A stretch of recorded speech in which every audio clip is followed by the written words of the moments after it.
Happy Monday night, everybody. Thank you so much for joining me tonight on The Royal We. This is Kevin. I'm so glad that you are here. Because of the lag time, I'm going to wait just a couple of moments until I see some people showing up so I can say, hi, how are you? I see 3 of you are on there right now. I don't see your name, but happy Monday to you.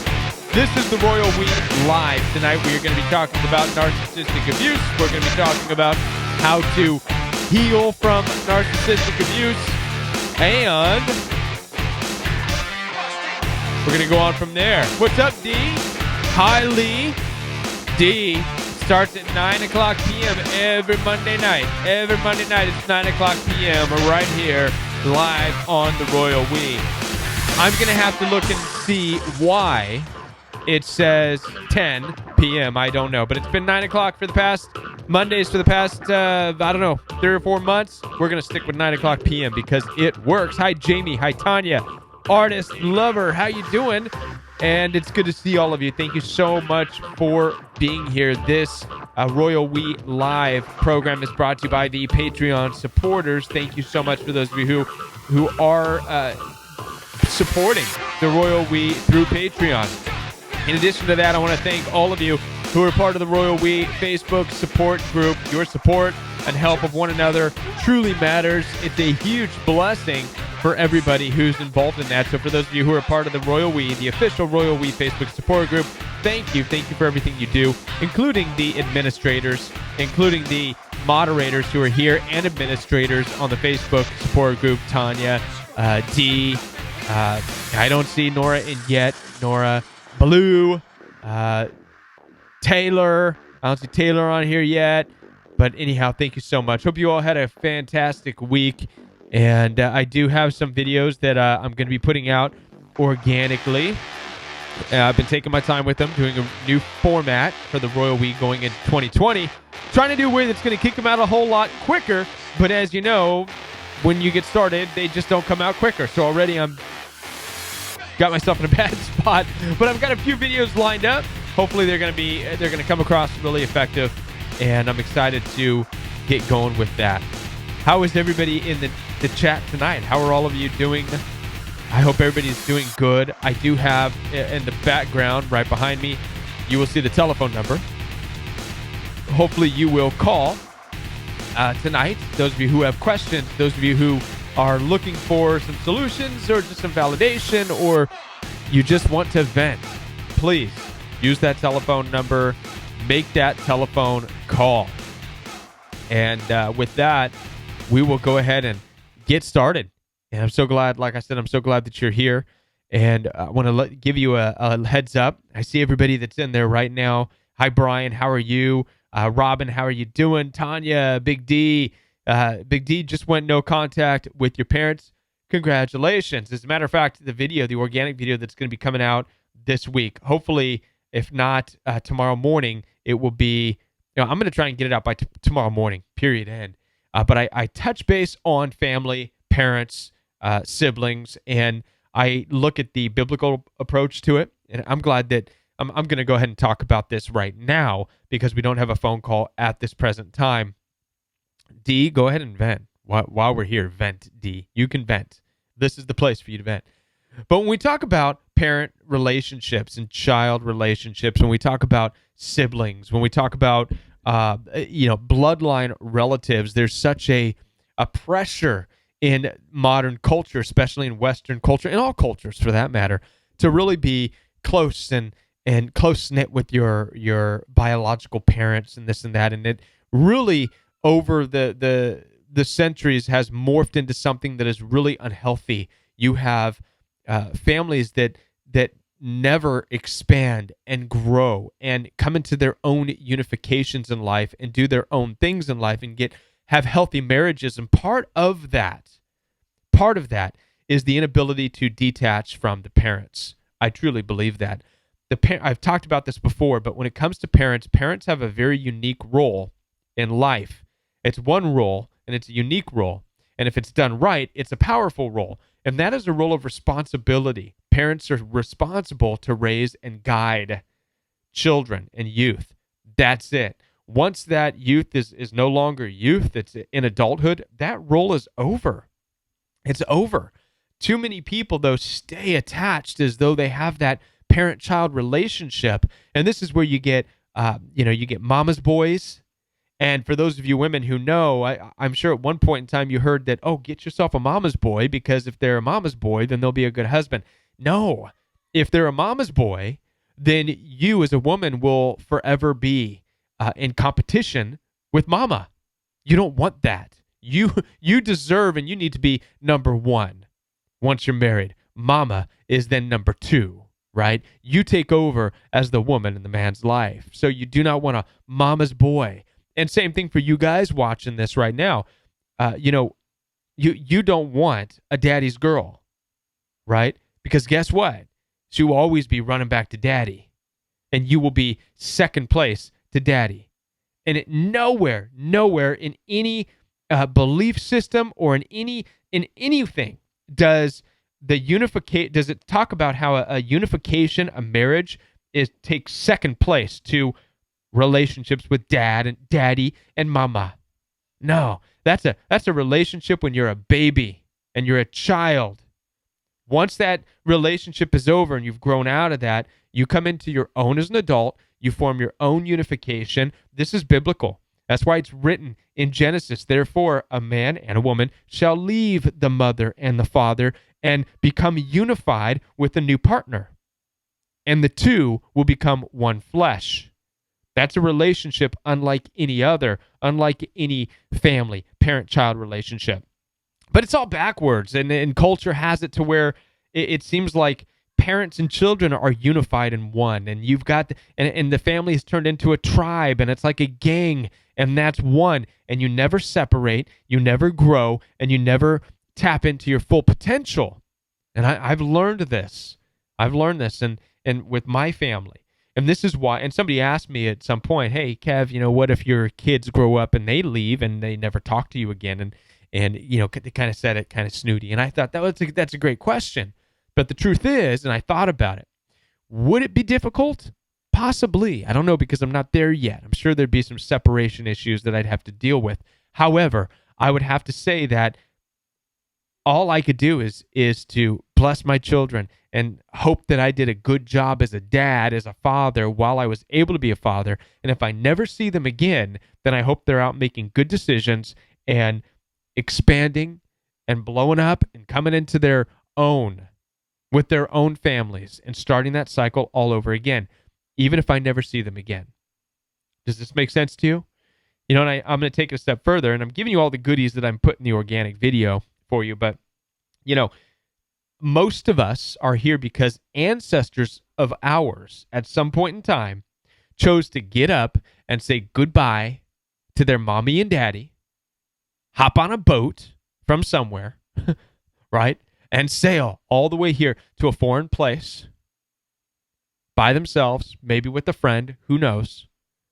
But they didn't, there were no cell phones, there was no Facebook, there was no Instagram, they didn't send pictures and messages to their parents every day. No. They maybe wrote once every 5 years just to say, I'm still alive.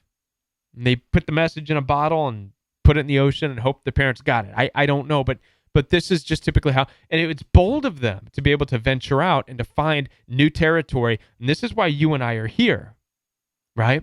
I know I have ancestors from Scotland, Ireland, wherever. Listen, I wouldn't be here if bold people in the family at some point did not make that move and separate from their parents and say, see ya, peace out. I'm off to find a better life on another part of the world. You'll probably never see me again. Bye. You did a good job.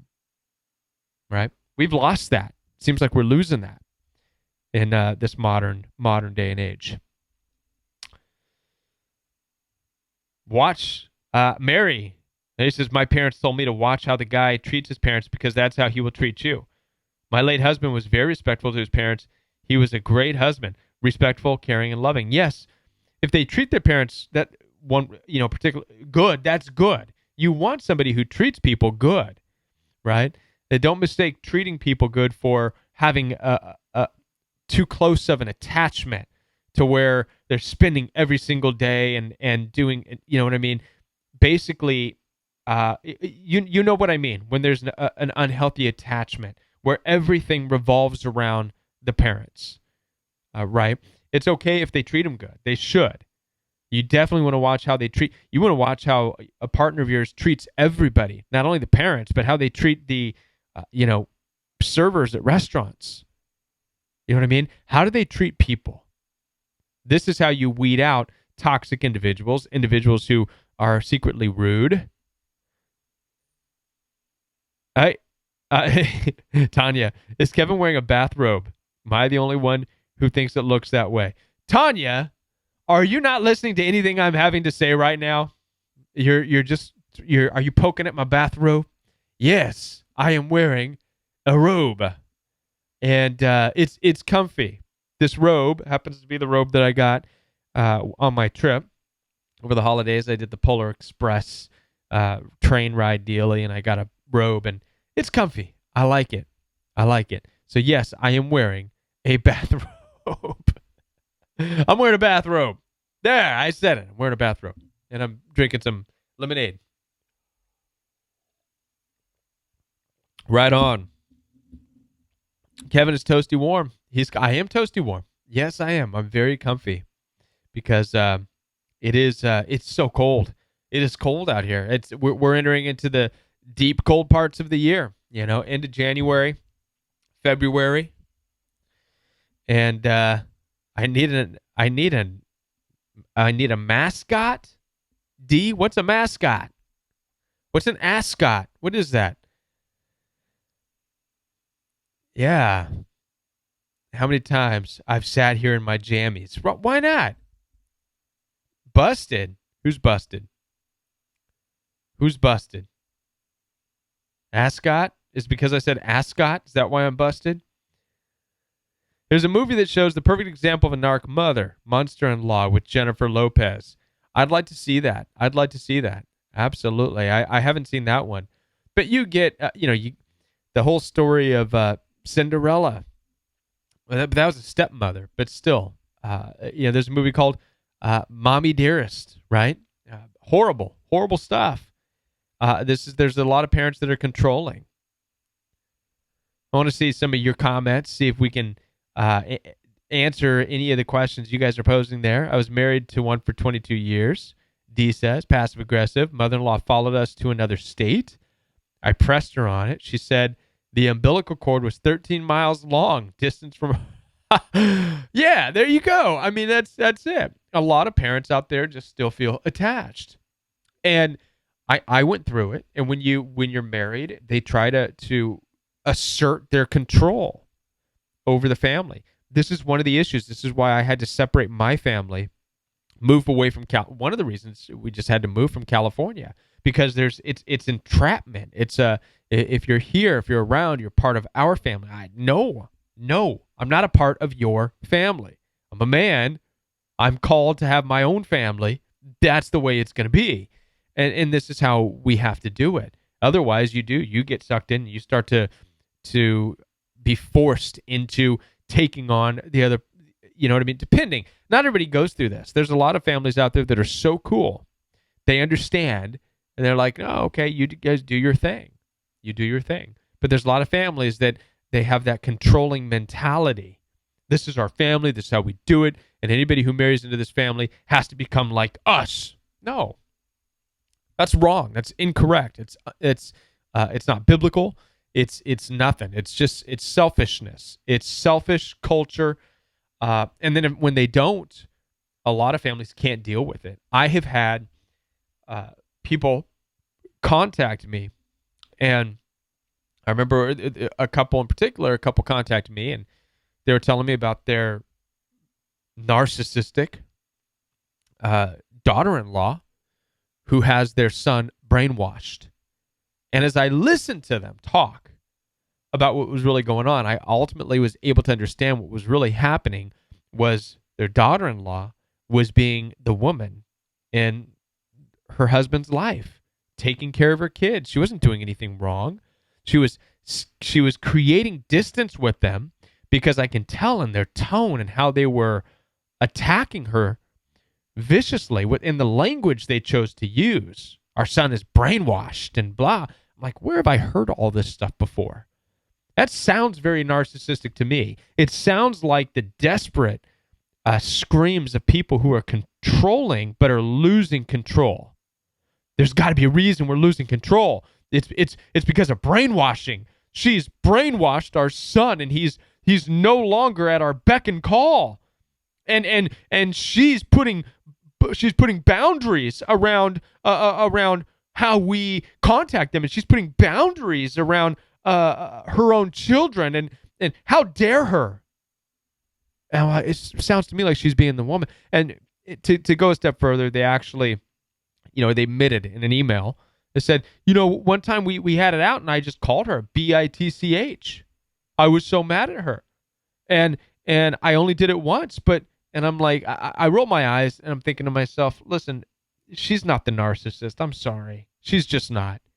Here you are viciously talking about how she's brainwashed your son, how you've called her a bitch, and you want to, and it sounds to me like you are the harassing, controlling parents who cannot let go of your son.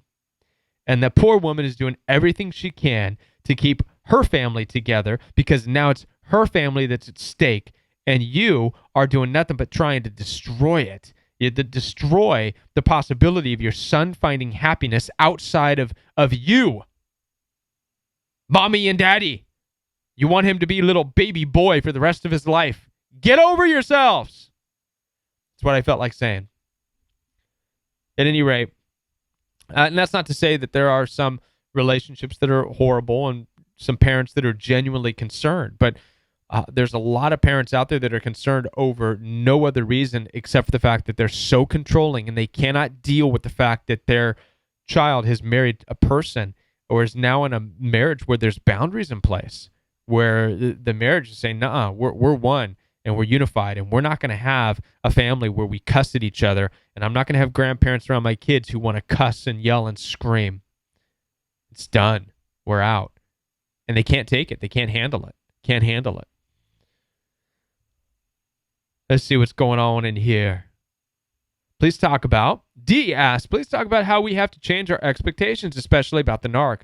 They are not normal, and if we expect them to do normal things, we'll be disappointed continuously. Absolutely. I have another video coming out this week as well on this. It talks about what you can expect when you come back into a relationship with, not come back into a relationship, but when you come across the narcissist again. Let's say you're in a situation where you may have to face a toxic individual, a controlling individual, a bully, a narcissistic parent, perhaps. And this is a very rare occasion, and it should only happen with certain relationship dynamics, okay? Obviously, if you're dealing with a narcissistic boyfriend or an ex-girlfriend or a friend, listen, you should be able to separate yourself from them and go no contact, turn your back, and you never have to deal with them ever again. If you're smart, you will block every form of communication they have, and you could go on guilt-free. Will it be painful? Yes, it's always painful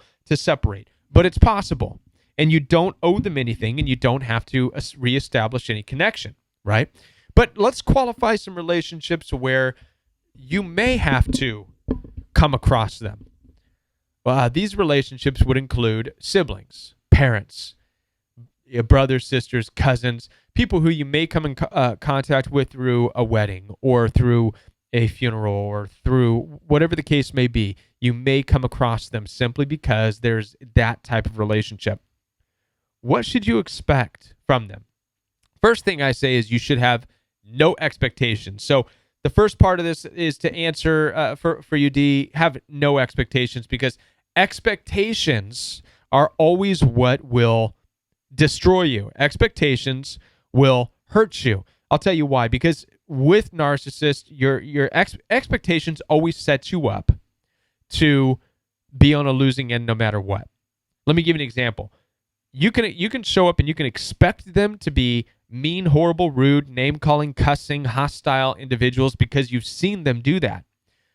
And if that's what you go expecting, they could let you down. They might actually be the most charming, sweet, loving individuals at that particular get-together. And what's going to happen is because your expectation was thrown off, you will be the one that looks awkward, confused, weird. You'll be acting kind of strange because it's not going to seem normal, right? If you expect them to have changed, to have grown up, to be nice and this and that, you can also be let down by going and showing up and they're back to the same old routine. So the best thing to do is have no expectations when it comes to dealing with narcissists, toxic individuals, toxic parents, siblings, brothers, sisters, people who you know, who you may have to contact again. Have no expectations whatsoever. Instead, be open-minded and be responsive, not reactive, but responsive. If they're in a good, happy, cheerful, joyful mood, then be responsive to that. Responsive just means, okay, cool. How are you? Good. Okay. Yeah, cool. Sounds like you're doing great. Okay, peace out. Bye. Simple as that. You're responsive. If they are rude, mean, hostile, aggressive, you respond. I'm not here for that. Okay? That's it. Walk away. Right? Unemotional, responsive, which means you're aware. You have your color code of awareness up. What's the color code of awareness? For those of you who take any hand-to-hand combat training or handgun defense training, color code of awareness is how we should be living our life, right? You don't want to... Red is all the way at the top, and living in a color code awareness of red means you are on high alert. There's an imminent threat. You're aware of the threat, and you're ready to move. Fight or flight. That's red. Under that, you have various colors. Orange is heightened awareness. Yellow, again, heightened awareness. There could be a threat. So this is where you want to be. You want to be in the middle of your color code of awareness. White is down at the bottom. You're completely unaware of anything going on around you at all. Okay, usually down in the white area of the color code of awareness, it means you are either intoxicated, you're not there mentally. Something is wrong, right? You've gone to a party, you had too much to drink, you have no awareness whatsoever. The poop could hit the fan and you will be the last one out of the room, right? You don't want to be that person. All right. As we grow up and we're adults now, we want to be able to live our life in the middle of the color code of awareness, heightened awareness. So be aware when you're around narcissists, when you have to go back and visit them.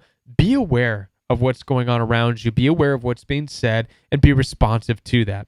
No expectations, though. Just be responsive.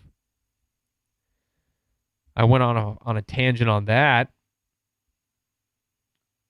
Hope that works. Hope that helps. No expectations, D.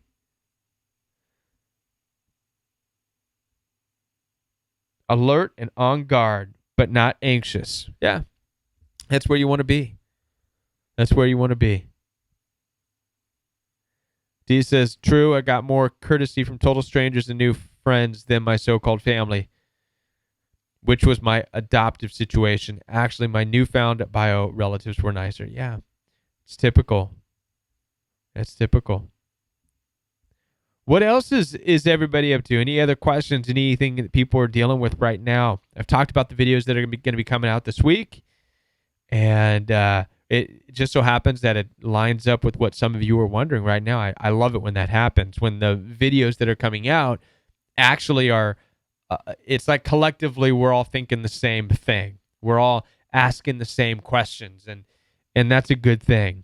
That's a good thing. So change the expectations to having none. Expectations are not something that we want to have of people, right? Expectations only sets us up. Thank you for clarifying, by the way, D, what an ascot is. I had no idea what an ascot is. Goes around your neck like a tie, fancy. Is that like a scarf? Is the ascot is that the proper name for a scarf? An ascot. I don't know. So I do enjoy. I do like wearing my comfy robe since we go live in the evening here. And I think that's it's fitting. It's fitting. Beautiful hummingbird. How are you? It's good to see you in there. Blue's not in. Blue is going to try and call tonight. She must have gotten tied up with something. Yep, some strangers are more kind than your family and are willing to help. This is true. This is true. Neglect and abandonment, my two biggies. Yes. Right on. Any other questions? Any other topics to talk about since we're all here?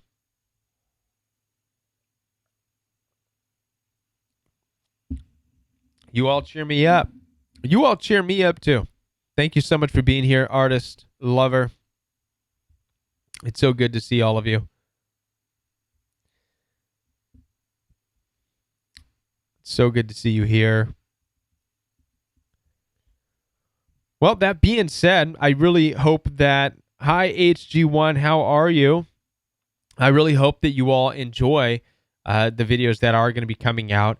I'm working on setting up a new way of doing the videos instead of breaking up and injecting visual shots throughout the whole video. I find that it kind of breaks up. It can potentially break up the momentum of the video. So instead, I'm going to open videos with one type of question, one type of statement. It's called a challenge. I'm going to be challenging you what I'm going to be doing. So for those of you who are here, I'm going to let you in on this. I'm going to be doing something called treat or challenge yourself. This is going to be a new 2020 thing.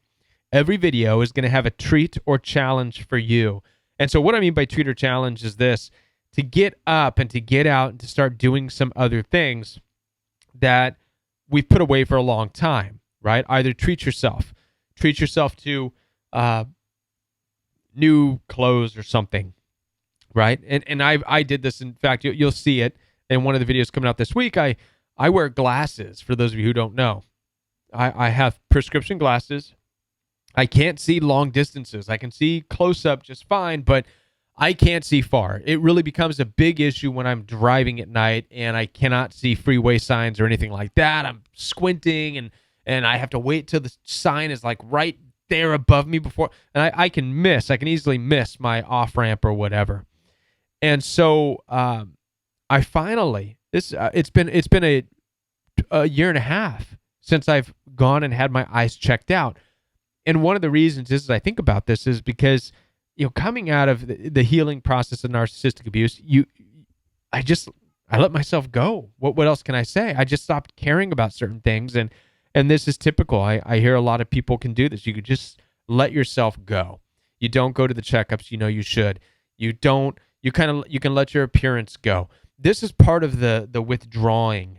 From when you isolate yourself, when you withdraw from the relationship, you go into your turtle shell, so to speak, to spend time alone, to heal, to process. But while you're in your turtle shell, you're not really out in the outside world as much. So you're not really maintaining yourself the way you once used to. There's nothing wrong with that, but I want to challenge you to be able to get out and start doing that. Go and get your glasses if you need to get glasses. Another thing I'd like to do is go and get I just started donating blood. You know what I mean? Just getting back into the habit of doing these things. I helped a relative I know move just out of the blue. Just to be useful, right? To get back out there and help, not to get anything in return, just to do it, to be active and to do it. And so with each new video, I want to put out something that's a challenge or a treat yourself. Challenge yourself to go further, to do something, to get out there, try something. Treat yourself. Get yourself glasses if you need them. Get some new clothes if you need them. Start to dress good. Go get your hair cut, for crying out loud, right? Go get your teeth straightened. That's something I want to do, actually. I'm going to get my teeth straightened, my lower teeth. I had braces when I was younger, and I didn't wear my retainer on my bottom teeth, and this is what happens when you don't wear your retainer. Your teeth shift back, and so mine did, but I want to go back and get Invisalign or something like that to where it can straighten out my teeth again on the bottom. Why? Just because I can do it. So I can take some, once again, start to just take a personal steps in my own and how I look and how I present myself. Not for anybody else, but for me. And this is a great thing when you can start doing it because it's for me. I want to do it. I want to look good. I want to have my glasses again. I want to see better. I want to straighten my teeth more. I'm thinking about, I know some of you have seen this. I've got my ear pierced. This right here. Some of you have noticed it, talked about it. This is from my junior high days, and I went ahead and put the hole is still there. Put the earring in. I'm actually thinking of getting my other ear done. I don't know. I may put that up for a vote. See what you all think. Should the Royal We get his right ear pierced as well? Get 2 studs. What would you think about that? Yes, thank you, Tanya. I'm glad that you like the idea, and I hope it comes across good and fun. And like I said, it's going to be a challenge for me because every single video I want to have a segment of a treat or challenge. Every video, which means I am going to be busy doing a lot of stuff just because I have to be a part of that. I need to be a part of that. D says I want to get my teeth whitened. Me too, D. Got a telephone call. You're live on the Royal We. Hi, Kevin. This is Andrea again. Hi, Andrea. Things are going, they're going really good, and I think you should get your other ear pierced. I think you should go rocker for the bass player that you are. Right on. There it is. Everybody in favor. Everybody in favor of me getting the other ear pierced. Say aye. What? Somebody there said gauge them. I'm not going to get giant loops or those giant holes. I'm not going to do that. It would just be a little stud. And no, D, I'm not tattooing TRW across my face. I'm not doing that either. That's a pretty good idea. All right. Yeah. Well, how are you doing tonight? Well, really good. I know you got a lot of people. I was at that hotel for about 3 months, and then I had to move back to the house. Yes. Out in the woods, northern Michigan. Okay. And my husband, he had to move in with my in-laws. He had to take care of his dad. He had an accident, and he became paralyzed. And some strange things are happening. It's like it was weird when you were bringing it up earlier in the show about the mother figure. And I'm realizing it's the first time I'm actually seeing how the parents really did contribute so much to how my husband has been reacting, and it's kind of mind-blowing. Actually, I'm seeing it. And then on top of it, like these expectations, you moving into that area. Yeah, I put like expectations or resentments under construction, and it's like you lose your identity when you become so resentful due to the abuse. Yes, you do. Yes, you do. And then you become this person that you're not. And I'm finally getting myself back. And it started with watching your show and then getting involved in your support groups, which I'm involved every day. And it's a godsend. It's totally a godsend. Are you on the Facebook support group? Oh, yeah. Yeah, it's amazing. Every time I visit, and I know people there, like Kevin's not even here, but I do stop in, and I just read some of the things that people are posting and some of the memes, and there's a few things I would love to say. I got to say to all of you, one, you're hilarious. You crack me up. Your post, the official Facebook support group for the Royal We makes my day when I visit, and I wish Blue was here to hear that. But Dee, Tanya, Taylor, Nora, it just makes my day to see that. But the very first time, it was the first time I opened it up in a long time, and it just brought a tear to my eye because it really did. I was overcome emotionally simply because I saw people supporting one another and helping one another, and I'd see a post and I would see 56, 60 comments on that post of offering help. And when I was coming out of narcissistic abuse, that didn't exist, right? Oh. And so I was going through and so to see that, it was just huge to see something that I didn't have, but now taking place, which means that your healing is definitely, it's not alone. You know what I mean? And this is what it's all about. And that's what the Royal We is all about. So kudos again to and my heartfelt thank you to all of those involved. the administration of the Royal We Facebook support group, and I'm so glad that you're there and it's helping you as well. It is amazing. I do have a question, and I feel like it's a controversial question. I'm seeing so Oh, much good. debate on it. It's about time. Okay. It's about time. I've been Oh waiting my for this. Lord. I've been waiting for this all week. Okay. Well, like I said, I use you like a 24-hour program, a day at a time program. And when I start feeling I'm losing myself, I pop a video in that you have. I've got them stockpiled. But anyway, the narcissist, do you think that they ever can be rehabilitated to some degree? I see so much controversy on that. When it comes to your relationship with them, no. No. Wow. Okay. All that can happen is the dynamic of the relationship change. All right? So they cannot change who they are, nor can you change who you are in that way. Okay? So here's you and here's the narcissist, and you came together and you formed this relationship. Based on this relationship, the narcissistic abuse has taken place. You go no contact and you separate and you make this gap. You create this gap in between you and the narcissist. Can you see the narcissist again? Yes. Can you bump into them again? Yes.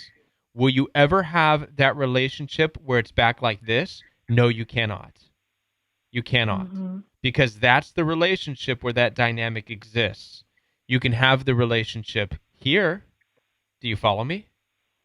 Yeah. So the relationship, the extent of the narcissist rehabilitation depends on the extent to where to in which you understand no contact and your distance and your boundaries that you need to have.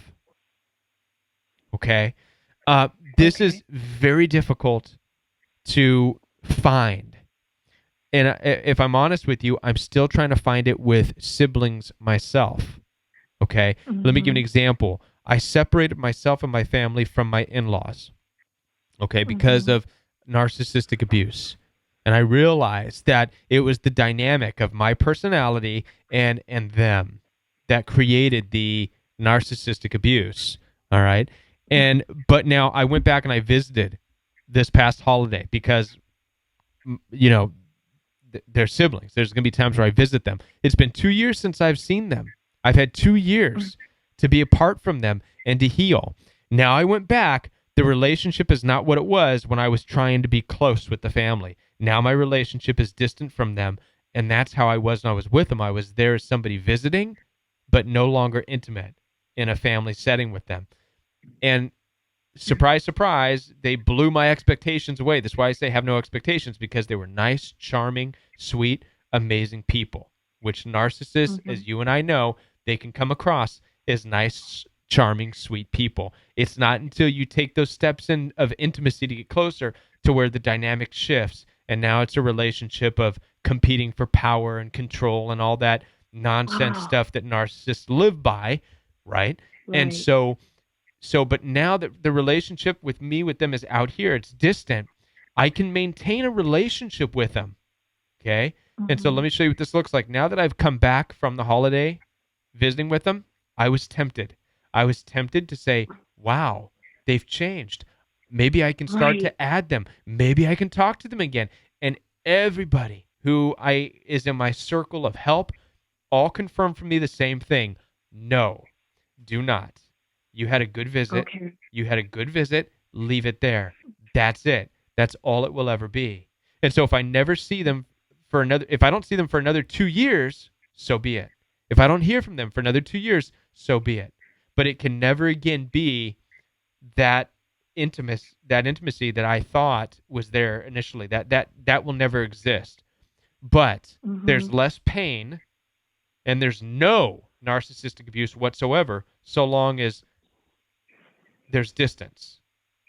I hope that makes sense. I know it's a long-winded way of saying it, but no, that's exactly what because that power struggle you're talking about, I actually even felt guilty a couple of years ago in particular, that was devastating time where for me trying to fight for my power, I thought I was being egotistical, and it just seemed like that I knew I wasn't like that, but I was so confused about who I was, and then I was disappearing. I was disappearing and Right. not being a good steward or true to myself the way God created me, and that's what actually kind of provoked me to start some investigation. Like, wait a minute, I'm not being responsible to how I was created, and I'm losing myself. But Right. and then that's when the investigation came on, and but what you just said made an awful lot of sense about the distancing. I wondered that about you when you went to visit. If it was because of the distance that you were able to go back to that, Yes. that's what made Yes. the relationship work to that point. That's what it. Yeah. I had no right, and I had no expectations when I went back. I did not go to make up. I did not go to reconcile. I did not go to demand an apology. I went simply because I was with my family, and if I'm a nobody there, which to narcissist eyes I am, and that's fine. I accepted that, and it blew my mind when they couldn't stop talking to me nonstop, right? As if Yeah. none of the bad stuff ever happened. There's no reconciliation. There's no apology for any of the bad, horrible things that happened. It's almost as if nothing ever happened. But I was their new favorite person. And that's what really threw me off. And that's why I say have no expectations, because I expected for there to be a lot of tension. I expected to get a lot of dirty looks. I expected to, when I first made the announcement that I was going back, people were saying, "Oh, don't let them block your car in. Watch how you park." And to be honest with you, part of me wasn't even afraid of that, because I'm not afraid of them. And I don't believe any one of you, some of you have gone through some physical abuse, and so you might have some genuine fears. But if you think about it, physical abuse with narcissists typically happens only after a lot of mental abuse, emotional abuse. They wear you down. They wear your esteem and your confidence down so much that by the time any physical abuse happens, you're already broken and confused and just beaten down emotionally, which gives them that much more strength. But I'm not afraid of any of them physically at all.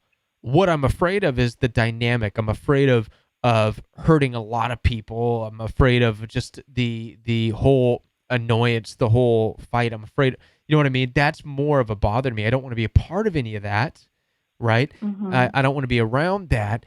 And so I may have had a little bit of expectation, might be tense, and so it blew my mind when it wasn't. It was so smooth and so different. So that's why I say don't have any expectations. But at the same time, just know where the relationship is when you heal, and that's where you need to stay. So if you heal by moving states away and you don't have any communication with them for 2 years, and that's where you heal, then that's where you need to stay in that relationship. And that doesn't mean you're not going to bump into them again, but it means that mentally and emotionally, you stay in that spot. You don't. So like when you were there and you were like their new favorite person, and probably they did miss you when you left, and right. Started appreciating. Maybe they did do some reflection, but how did you react to that? Did it blow your mind, or how did you feel about that when you noticed that they were like? Did you think it was kind of like a love bombing thing, or what did you think? It was definitely a love bombing. I had already seen that. I saw that when I first met them. That's exactly what it was. The same exact thing. The same joyfulness to see you. That's what lured me in to the relationship to begin with. It's the same thing with all of you. It's the same thing you go through. You're lured into the relationship. The Bible talks about this. It says that, as a matter of fact, Proverbs says this, a man who flatters his neighbors, or in this case, anybody, a woman, a man, a family, who flatters people, either with their actions or their words, they're putting a net out under their feet, right? and mankind has done listen, mankind, if it's you again, if it's man versus an animal, man doesn't stand a chance at catching an animal. Their instincts, their natural abilities are stronger, faster, they're more intuitive than mankind in that regards. However, what mankind has learned how to do is dangle that nice fruit and food and lure into a trap. Okay. And so when we talk about narcissistic abuse and narcissists, they are capable. They've honed in on this. They put on this charm. They put on this ad. This is the way they get their advances at work. This is the way they can smooth talk into relationships. This is the way they are able to take a relationship from 0 to 60 on the first date. Right? You meet, have dinner. Before you know it, they're having sex that night. You know what I mean? They put that bait out there and lure the person in, and then the abuse happens after that. And so this, when we talk about what I witnessed again, it definitely was that love bombing. It was the same. In fact, it's just identical to what I witnessed when I first saw them. And so this was the huge red flag for me. And this is what also gave me the insight that I now have to help people understand this. The second time around love bombing, or it's called hoovering, in no way, shape, or form means that they're changed at all in the heart. It doesn't mean that they have lost their narcissistic abilities. It does not mean that they will not hesitate to go back to their name-calling, cussing, abusive, yelling, smear campaigning, slandering, making up stories about you, lying about you, trying to hurt you. They will instantly go back to that, right? And so you cannot just be quickly drawn in because of that charm, okay? And in general, in life, we need to not be so, especially as empaths, right? Which you are. I can even hear from your voice. You know, you're very you're very in tuned, right? And very soft spoken, and you're very in tuned. And so we have to be very careful when we come across people who seem to want to draw that out of us. It's okay to give a little bit of it, but at the same time, you know, be aware, keep in the back of your mind, what is this person drawing me in for? What's the intentions? What do they need? We need to be able to have this as part of our empathic abilities. We need to have that place where we go, whoa, okay, now that I am, you know, literally standing in the middle of a potential trap, I better kind of walk my way out of this slowly because I have no idea who or what I am dealing with. Or maybe you do know what you're dealing with and you don't want to go back down that same path, right? Right. I know I don't want to waste those resources anymore. I didn't realize I lacked so much humility before, under the guise that I was so passionate and loved God so much that I felt kind of like bulletproof in a way, and I got it twisted. And then I put myself in harm's way with my own willfulness. Right. Yeah. And then figuring if I just figure out the right kind of language, and if I could just love it out of them. You know? No, it doesn't work like Not no. gonna work. No. I mean, you can be as loving as you want, as giving as you want, and here's what it comes down to. There's nothing wrong with that. All right, love them if you want to. If you have to come across them, love them, be kind to them, but do not expect at all for them to treat you in a certain particular way, because they never will. Right? This is where we get hurt by narcissistic abuse, is because we love, we give, and that's great. That's fantastic. That's who you are. It's what you do. That's fine. But when it's time to say, okay, my turn, and there's nothing there, right?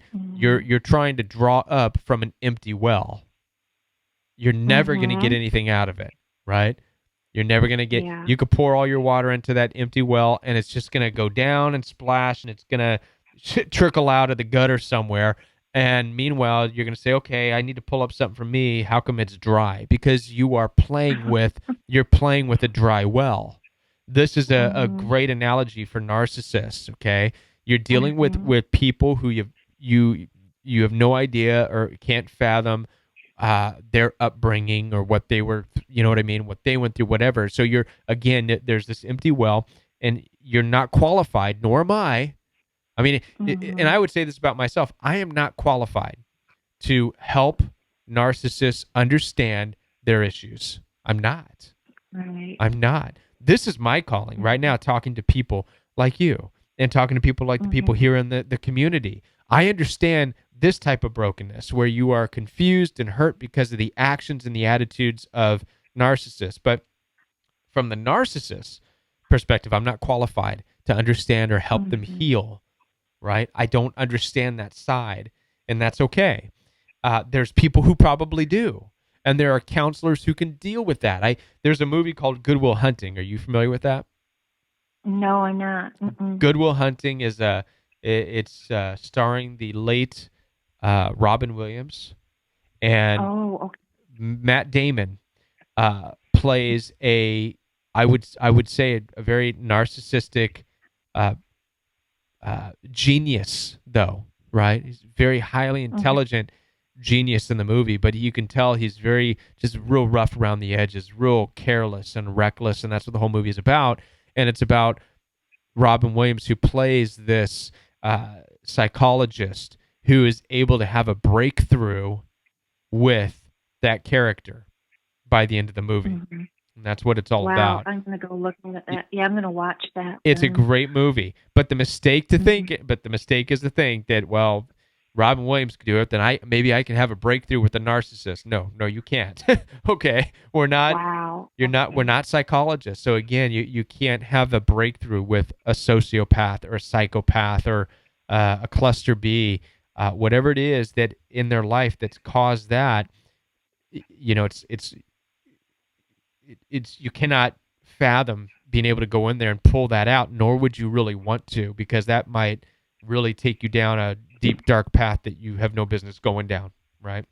That's so. There was a word. My mother, she's from Germany, and she used this word called Traurige, and it's kind of like this vacuous soul, that bottomless pit. It's just vacuous. It consumes and consumes, and nothing will satisfy it. Right. But they consume everything in its way. And I mean, they actually referred to a certain quality of that in regard to like some of the prostitutes or things like that. It's just consumption and emptiness, but vacuous emptiness, you know? And that's it. I noticed that.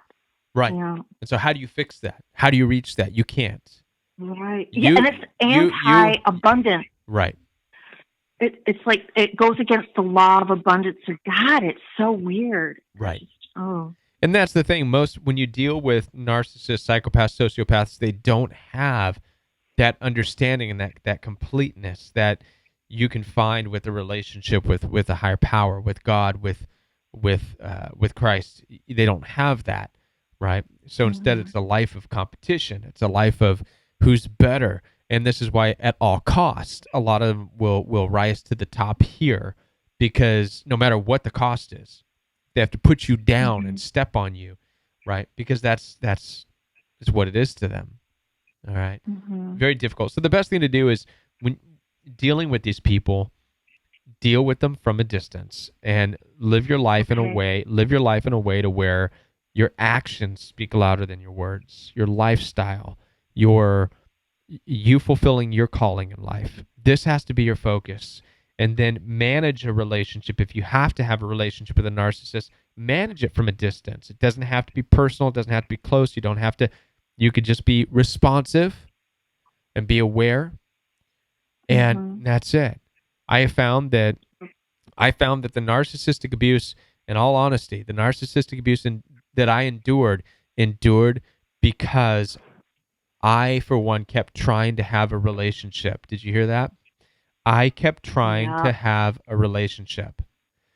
Nowhere in the Bible does it even say to keep trying to have a relationship with people you have no business having a relationship with, right? How many of you know you can love people without having a relationship with them? And I know it sounds confusing. You're like, wait, that makes no sense. No, you have to have a relationship. No, you don't. Look at this story of Jesus. He gave and he fed and he healed people who he never talked to again. People he came across, right? His brothers and his sisters. And I make a point of this in a new video. Yes, Jesus had brothers and sisters, biological brothers and sisters, but they're not even mentioned in the Bible by name, because there's a huge point being made there. And that's that they're irrelevant. They're irrelevant to the calling and the purpose that Jesus had in the story. And so even by the time when people were running up to him saying, "Hey, Jesus, your mom and your brothers, and they want to talk to you. They're standing over there." And the response that Jesus gave was, who's my mother? Who are my brothers? They're not even here with us. They're here. And he actually said, the Bible says that he pointed to his disciples, the people who are with him on a daily basis, who are involved in his calling. And he said, these are my brothers and my sisters and my mother. I mean, that had to be kind of pain. I'm sure people were like, ooh, did he just say that about it? He just said the disciples are his brothers, and he's not even acknowledging his siblings. And so this is what we have to take this into consideration. Who's with you? Who can you be close with? Who can you not be close with? And you have to be okay with that and live your calling and find your purpose and live your life and not worry about how close you can be with narcissistically abusive people and not worry about the possibility of them being rehabilitated and not worry about what that might look like, because it may never look like anything. And you have to still, but you have to still live your life. Does this make sense?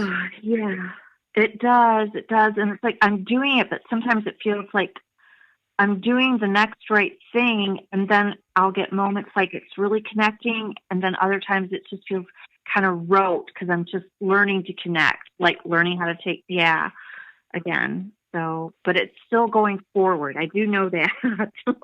Good. Good. But thank you so much, Kevin. Thank you so much, and everybody. So. Well, thank you for calling. We talked for a long time. Yes, I'm sorry about that. But no, thank you. I appreciate what you said. Right on. Have a great night. You too. Bye. Bye. That was a great call. I really enjoyed that, and we talked for a lot there. I hope you all are still with us. I'm so glad that you are all here. Thank you. Any questions here? I'm curious to know what some of you have commented. Hit the thumbs up for sure. Please hit that thumbs up. All right. Right on. Well, listen, I'm going to go ahead and wrap it up. It's after 10 p.m. I want to thank you all so much for being a part of the Royal We Live. Thank you, Annie Oakley. I appreciate that. Yes, thank you to the caller. Thank you, Cheryl. Thank you so much. Thank you all. I'm glad that you are all here. And be on the lookout this week for the organic uploads of the Royal We videos, hopefully tomorrow morning. And another one throughout this week. Yes, amen. I love that the Bible pointed that out. Jesus said that those who do the will of God is his family. That's it. Marquea Porter. That's exactly what it is. And that's a very difficult thing for a lot of us to accept and understand, because culture has really pushed us another route. I'm going to take one more quick call. You're live on the Royal We. Hey, Kevin. What's up? How are you? Pretty well, man. Actually, I'm Big D. I commented earlier. Oh, okay. I don't know if you remember. I believe so. I'm the person that just recently went no contact with my parents. All right, right on. So you've been listening to everything that's been we've been talking about. We've talked a lot about that. Mm-hmm. Yeah, and I watched your videos too, and even other YouTubers, have mentioned that going no contact is really the best way. I mean, I've even before I've started watching videos about narcissists, I knew I had to do something with my parents, because something was off about them, when I was younger. Right. And I couldn't really trust them, but I just had a hard time getting my stuff together. And so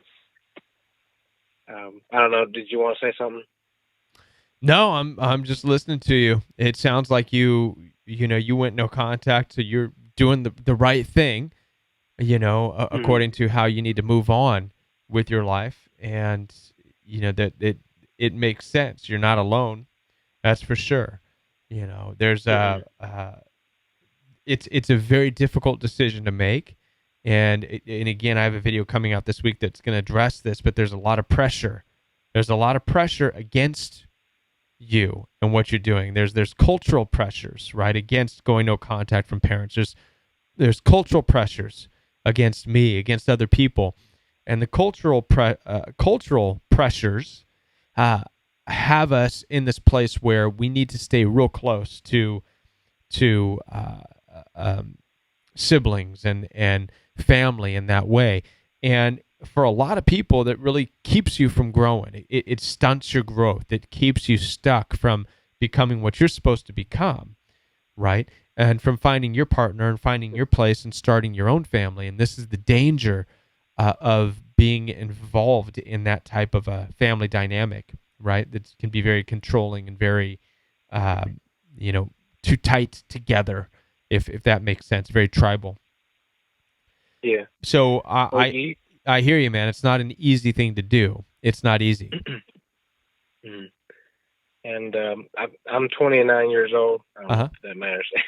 And I just left my parents' house. I know it sounds terrible, but I had I actually transferred my job about 3 hours away, close to the beach, or at the beach. And I know it's not. I can't run away from my problems, but it's going to help somewhat. As long as I don't, you know, let another narcissist come into my life. Um, Right. and and I don't know what to say. No, that's it. It sounds like you're doing everything right. You've got a job. You're doing your work. You're striving to get out to make your way. That's all you. That's all you can do.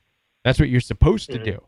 That's what you're supposed to do, right? And the other Yeah. stuff, and be on your guard. Be aware. Don't be on your guard like always. A fight, but be aware. You know the signs of narcissism. You should things that will help you is to start to identify with the type of person that you are.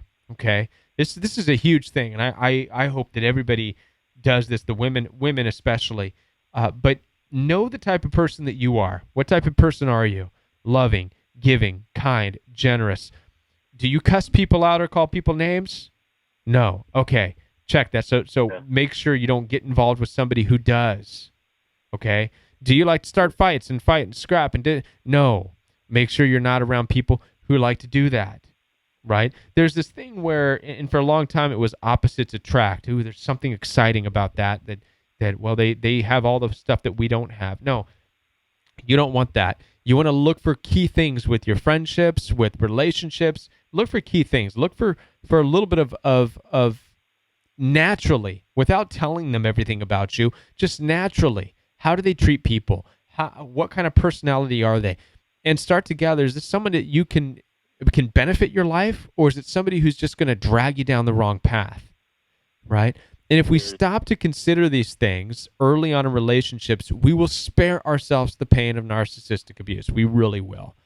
And I know it's Hmm. hard, and a lot of people say, "Oh, you can't because they're so fake and they're so charming and deceptive and this and that." There's little things here and there that you can see take you on a questionable path.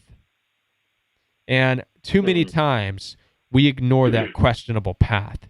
We go, it's not a big deal. All right, come on, just this once. Let's go do it. Before you know it, you're Hmm. involved in this relationship you had no business being in. All right. So it sounds to me like you're well on your way. You know what's going on, and you've got a job. You're doing your life, and keep doing that. Make that your focus above any other relationship, anything. Just make that your focus, and you'll be all right. Hmm.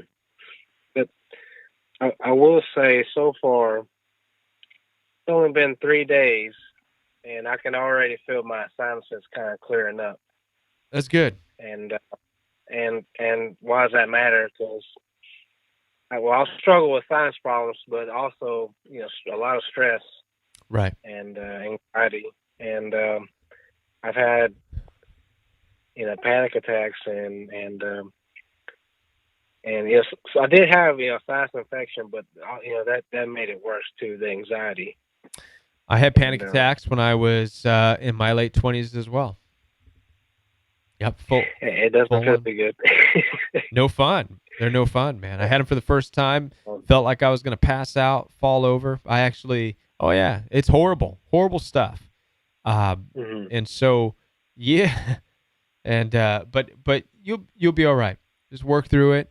I have some videos on panic attacks and anxiety, and I encourage you to check those out. And yeah, but right on. Well, listen, I'm going to wrap this up because it's getting late, but I'm glad that you called. I appreciate it. Well, thank you for picking up. Right on. Talking to me. All right, Big D. Well, hang in there. Stay part of the Royal We. All right. All right. Thank you. All righty. You got a good one. Good night. Good night. All right, Fifi LaFleur. I see you there, pointing out my tired eyes, making those little Z signs. But it is late, and I want to thank you. Thank you to all of you. Thank you, Fifi, for being my late night alarm clock, saying, "Kevin, it's time to wrap this up and go to bed." I want to thank you all for being a part of the Royal We. If you have not yet done so, please visit www.jointheroyalwe.com. This is the official Royal We website, and it's a centralized hub that you can find. You can find access to the Royal We Facebook support group. You can find the access to the one-on-one appointments if you need an appointment with me. You can find all kinds of good stuff. The articles, the blogs that I'm starting to write, it's all there. And so please visit www.jointheroyalwe for that. You can also donate if you feel inclined to donate through PayPal. You could do that through the website. You could also become a Patreon member. This is largely supported by the Patreon supporters. So thank you all so much, and we'll be back next Monday night live right here on the Royal We. Have a great night, everybody.